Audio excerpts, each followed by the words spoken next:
હનુમાન અંશ ફિલ્મના સભ્યોએ પરિવર્તન સ્કૂલ ફોર સ્પેશિયલી એબલ્ડ શાળાની મુલાકાત લીધી.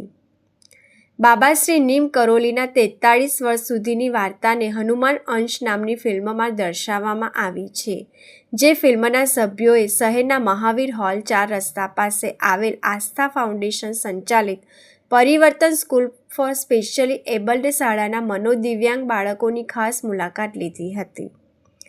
જે વિશે માહિતી આપતા ફિલ્મના રાઇટર, ડિરેક્ટર અને પ્રોડ્યુસર વિશાલ ચતુર્વેદીએ જણાવ્યું હતું કે 20 વર્ષ પહેલાં અચાનક મારી ગાડી નૈનીતાલ પાસેના કૈચીધામ ખાતે ઊભી રહી ગઈ હતી અને ત્યારબાદ બાબાશ્રી નીમ કરોલી પર સંશોધન કરીને તેમના જીવન પર ફિલ્મ બનાવી.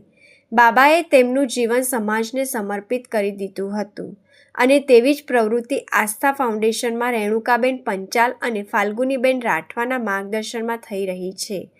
વર્ષ 2010થી 20 જેટલા તાલીમબદ્ધ શિક્ષકો દ્વારા 150 જેટલા મનોદિવ્યાંગ બાળકોની સાર સંભાળ લેવામાં આવી રહી છે, જે દર્શાવે છે કે સમાજમાં હજુ એવા મનુષ્યો છે જેઓ તેમનું જીવન સમાજ માટે સમર્પિત કરી રહ્યા છે, જેઓ પાસેથી લોકોને શીખવાની તાતી આવશ્યકતા છે અને મનોદિવ્યાંગ બાળકોની સેવા કરીને જીવન સફળ બનાવવાની શરૂઆત કરવી જોઈએ.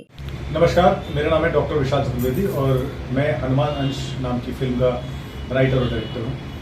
आज मैं आया हूँ बड़ोदरा में आस्था फाउंडेशन में, जहाँ पे दिव्यांग बच्चों का एक स्कूल है और उनका लगभग पूरा जिसे बोलते हैं ना कि उनका लालन पालन जो है ना, दिन भर का पूरा जो है ना, लंच डिनर से लेके एवरीथिंग, उनका आना जाना, उनकी किताबें, उनका खर्चा सब ये फाउंडेशन उठाती है.